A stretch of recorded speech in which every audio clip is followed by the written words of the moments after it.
Live from the Mounds Mall Special Events Studios, it's Track Talk on News Talk 1240 WHBU, Fox Sports 1340, and 102.9 in Muncie. Now here's Rick and Gary with everything you need to know about Anderson Speedway and Anderson Speedway's Track Talk. Good evening. Welcome to Track Talk. EQ talent too soon, and I started talking too soon. Welcome to Track Talk. We're not live from the Mounds Mall studio this evening. We're out in the middle of the cornfield. We missed Wade, didn't we? Had to come out and see him. We did. We haven't been out here for a while. We got some other obligations this evening, so we decided to come out here and do the show. So we had another big weekend. Oh my gosh, it was a big Saturday night. A lot of good racing was going on. It was a fun night at the track. We had a good crowd, good car counts, and CRA Street Stocks put on a great show. I guess they showed the late model guys how it's supposed to be done, huh? They had a few spins, stuff like that, nothing major, but it was some good, hard racing. Really good. There didn't seem to be anything major up front this time. It was at the back of the field where we had the issues this week. I actually got to watch most of the race.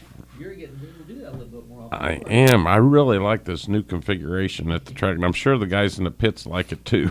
I talked to Ed after the race Saturday night, and he said he's getting a little bit more comfortable in his role now, so I think it's all falling into place. Ed Faust, our safety director and now race director at the Speedway, doing a really good job, and I'm really comfortable with Ed in the tower, you in the flag stand, Kitty in the pits. It makes it a lot easier for me. I guess I'm a little selfish. Are you getting bored now? Or no. You get to enjoy your place. I get to enjoy it, and I get to talk to the people now a little bit. That's good. So good deal. But we had the CRA Street Stocks in town. This is their first race since the 200-lap race, which was a great race last month. That 20-plus cars, that was a good turnout. We did. And the normal car, seems like that's the way to put it this year, set fast time, Josh Poor in the 27 car. Jimmy Kirby, who's leading the or Jimmy Kirby the third, I guess. James. That's James. James. Kirby, yes. He qualified in front of his dad, who was third fast qualifier, and his dad, Jimmy Kirby's leading the CRA points going into the night. I had to go back and tease Jimmy Kirby that the youngster got ahead of him as far as qualifying goes. Jason Atkinson and Dustin Burge rounded out the top 5 in qualifying. The race was 75 laps, and like I said, it was a really good race. Really good shoe. Really good shoe. Though a lot of people don't know who that imitates, and it's not a very good imitation, but a lot of people don't remember Ed Sullivan. Unfortunately, I do.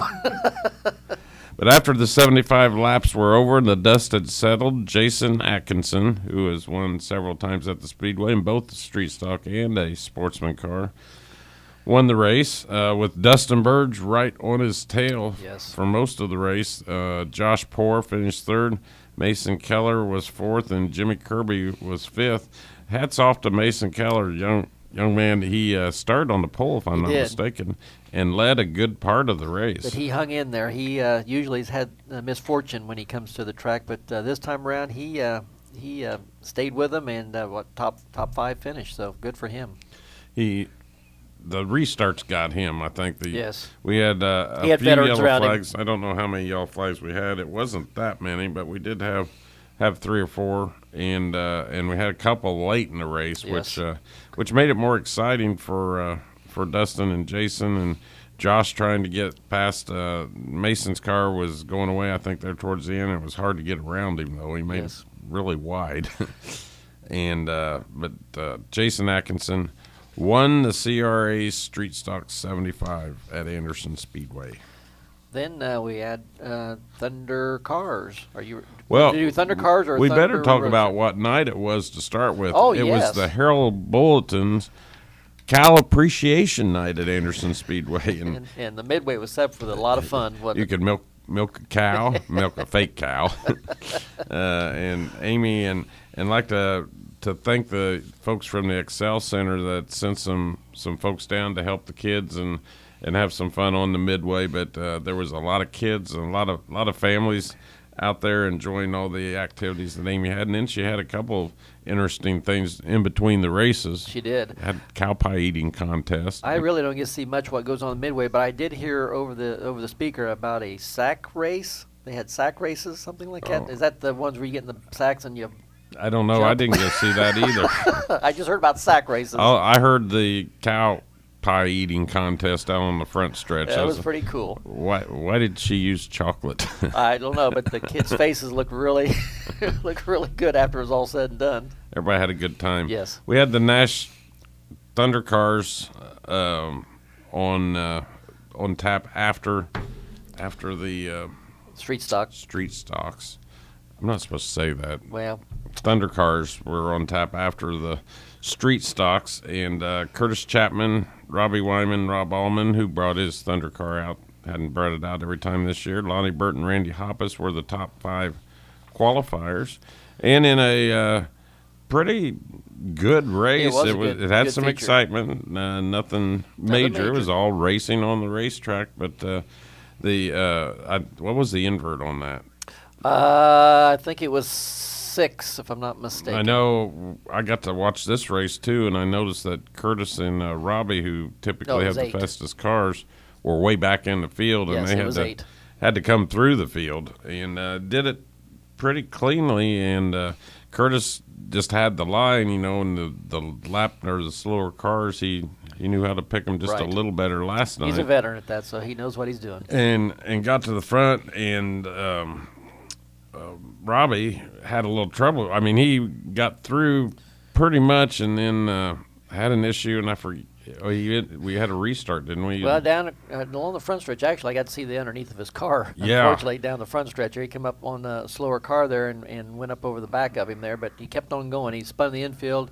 Then we had a caution that kind of helped him out there, so to speak. It wasn't for him because he was down the infield, but something else had happened at the same time. So, but yeah, he took a little bit of a ride down the front Well, it stretch. didn't help him because he went a lap down before that caution happened.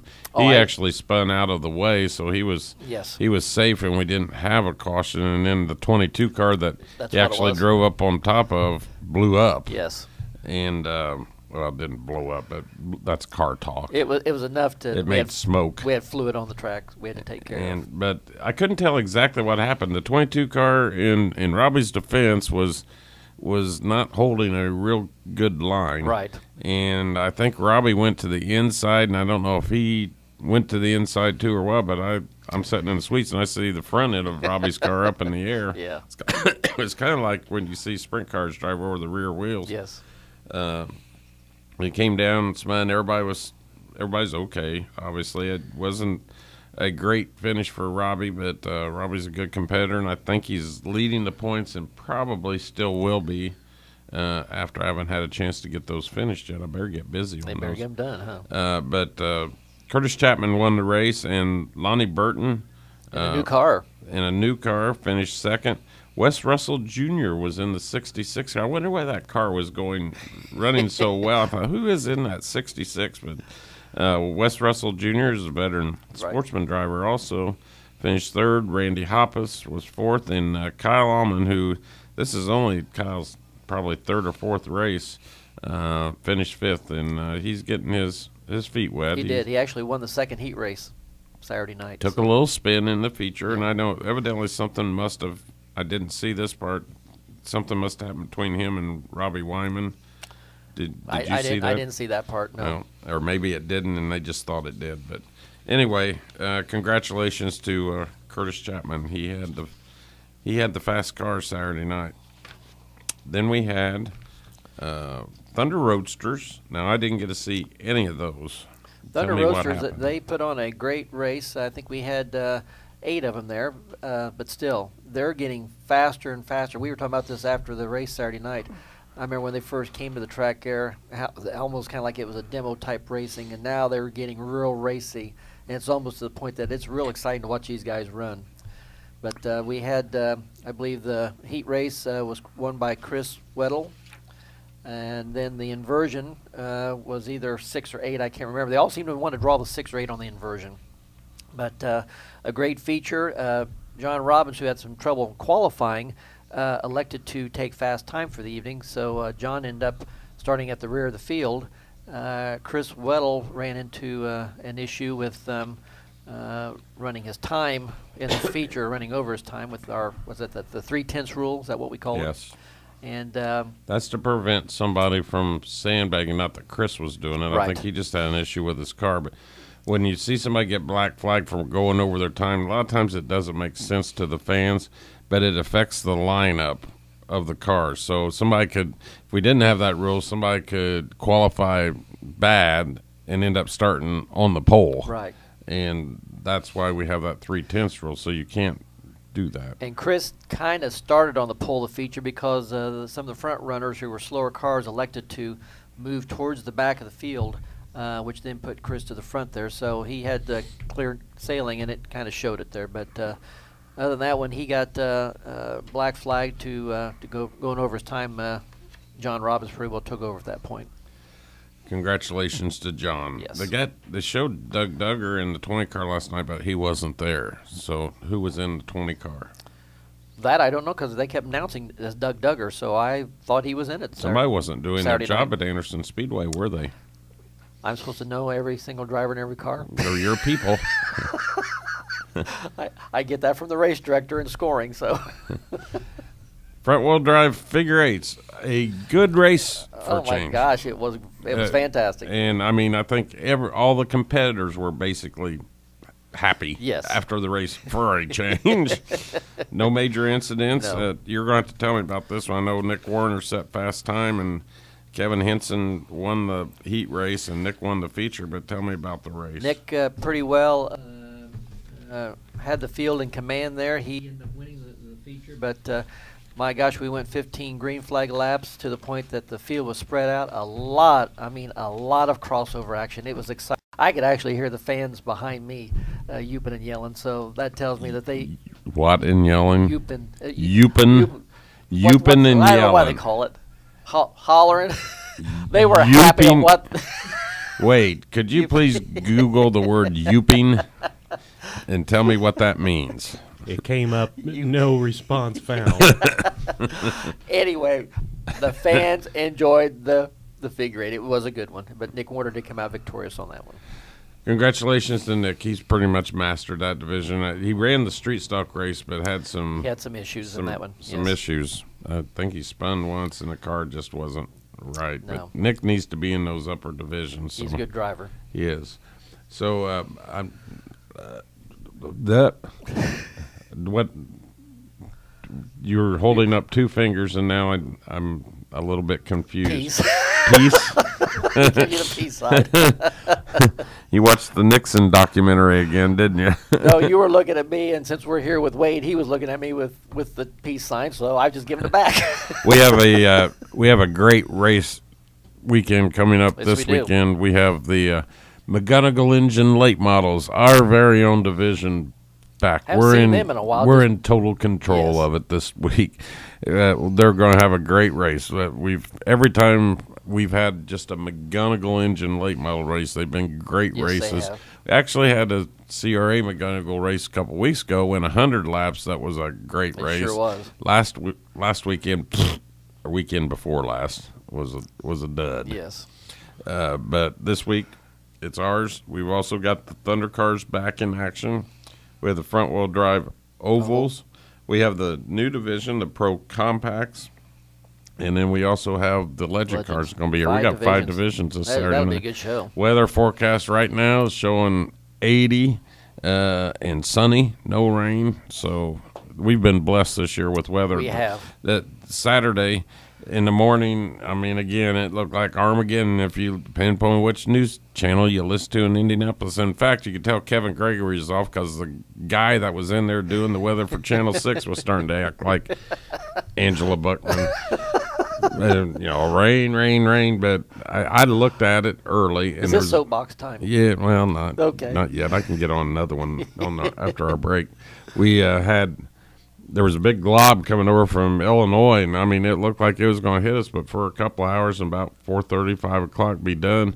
But the closer it got, it just kept dissolving. And by the time it got to us, we didn't get. We might have had just a few little sprinkles, and that was it. Yeah. So it was a beautiful night at the track. The weather was perfect. So We're going to step aside, take a quick break, and when we come back, we're going to talk a little bit more about this week, other racing action going on, and some personnel at the racetrack. You're listening to Anderson Speedway's Track Talk. We'll be right back. The next time you need car or truck service on one of your vehicles, take it to Motion Motors in Middletown. The folks at Motion Motors will have your car running great. And at Motion Motors, you will find no high-pressure sales to get you to buy a car or a truck. Just down-to-earth folks selling you the best cars at the best price. And here at Anderson Speedway, the Motion Motor folks with Jackie Neal and his crew take care of our driver's parts right here at the track. Motion Motors, they are great folks to work with, and they are at 4810 North County Road 400 in Middletown. Here's a list for you. Party supplies, commercial equipment, construction equipment, swimming pool equipment, hardware, porta potties, sump pumps, plumbing supplies. Now my question to you. Do you own all those things? Chances are you do not. But you can rent them all at Anderson Rent-All. And in the long run, save you money. Anderson Rent-All has just about everything you need to rent and to get the job done correctly the next time. So don't think of any other rental place. Think first to Anderson Rent-All at 5105 Madison Avenue in Anderson. Anderson Rent-All, where you can find just what you need for your next job. Rain, water, rain, water. Here it comes again, along with all that trash and pollution. This is Emmis, the Madison County Stormwater Awareness Frog. Did you know that April is Stormwater Awareness Month? When it rains, lawn chemicals, cigarette butts, dog poop, oil, chemical drips, and spills are all washed in the storm drain. All that eventually ends up in the river, and that's my home. The solution to pollution starts with you. Stay on top of every drop and know where it flows. Together we can keep the rivers and streams of Madison County clean. To learn simple steps to help keep our waterways clean and a list of my special community appearances, visit mcstormwater.org and look for all the exciting events and information happening during Stormwater Awareness Month. You can also become my friend on Facebook. Go to mcstormwater.org for the link, and remember, Emma says, stay on top of every drop and help keep our waterways clean. When I was a boy, we had family pitch-in dinners on Sunday, so I knew on Saturdays Mom would be in the kitchen baking pies, and especially sugar cream pies. I will never forget pulling a chair up to the table. I always turned the chair around back so I could perch on my knees while watching Mom take her fingers and flute the pie crust. You know, that little squiggly thing all the way around. And of course, after the pies were baked, we would beg and plead with Mom, only to have her put her foot down and say, nope, we were not going to get any pie until everybody came by tomorrow. But on Sunday at the family gathering, that first bite of pie was always worth the wait. Mom's a little older now, but that doesn't mean we can't enjoy freshly made sugar cream pies together. Now, instead of Mom making them, I pick up a Wix sugar cream pie. They use simple, fresh ingredients because of Wix rigid freshness standards. The wholesomeness and taste of their pies is better than Mom's. But don't tell her I said that. Now you can pick up a Wix sugar cream pie at most of your local grocery stores. Just look for them in the frozen dessert aisle. I'm Brownie, and I can honestly say about Wix pies, you don't just eat them, you enjoy them. This program is a presentation by Anderson Speedway. The content contained in this program is that of the host and guests, and not this station.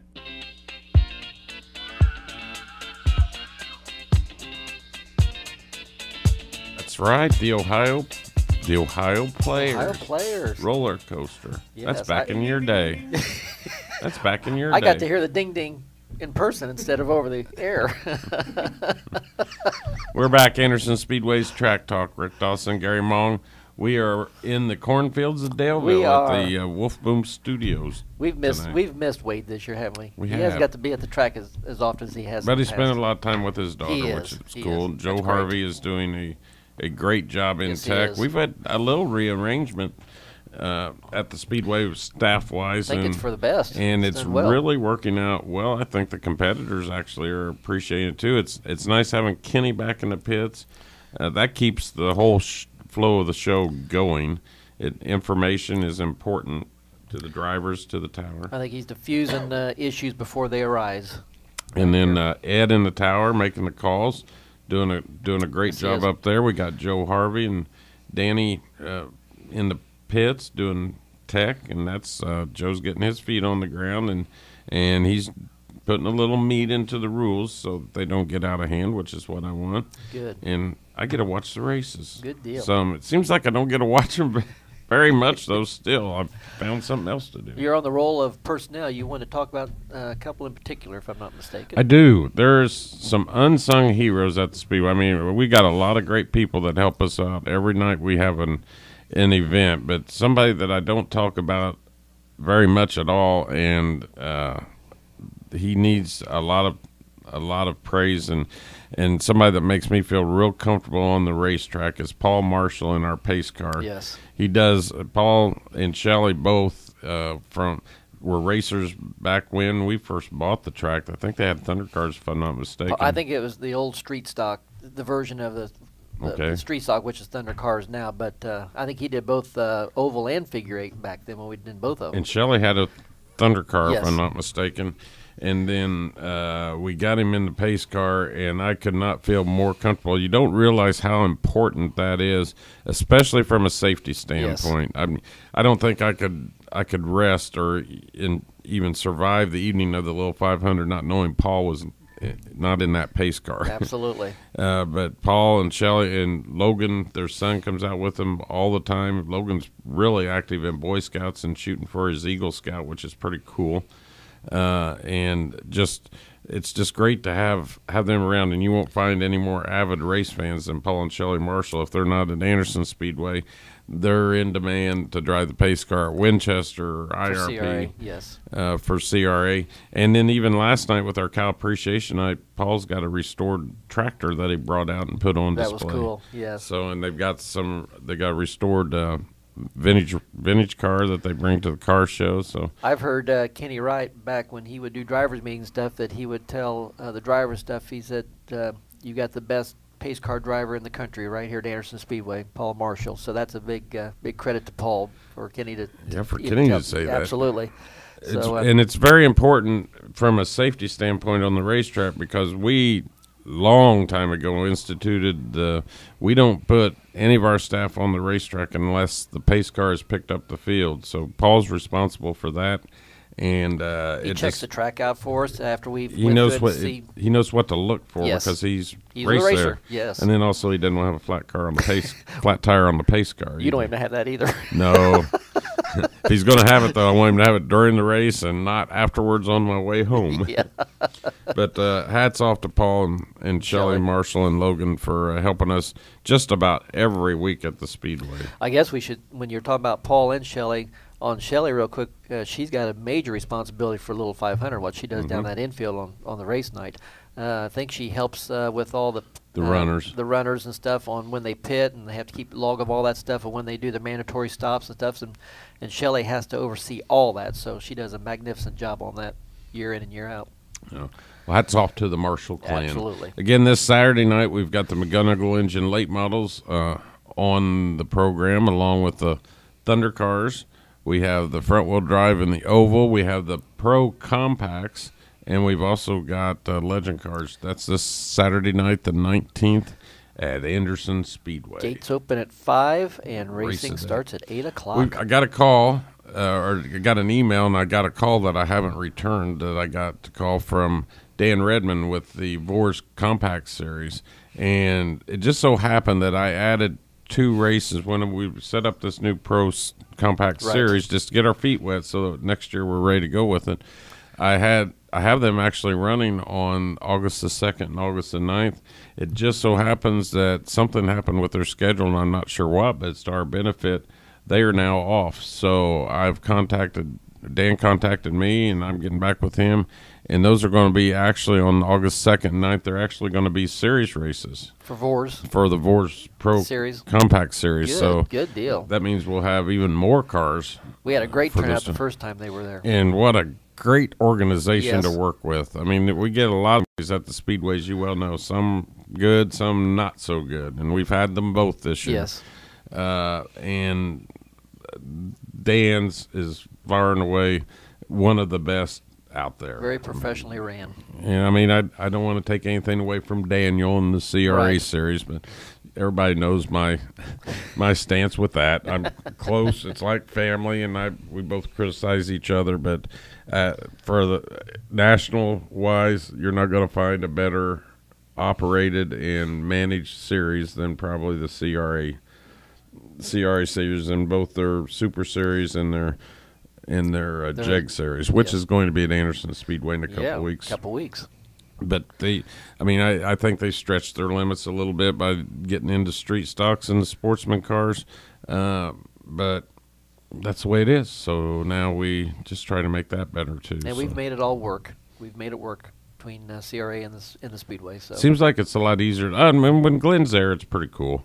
Glenn's easy to work with, and Daniel gets it. Daniel frustrates me occasionally, and I'm sure I do him. He's like a son to you, though. He did. he did a pretty good job Saturday night. I'm still frustrated over cautions going forever, just going around and around. Certainly said we were waiting on a car Saturday night that never did show back up on the racetrack.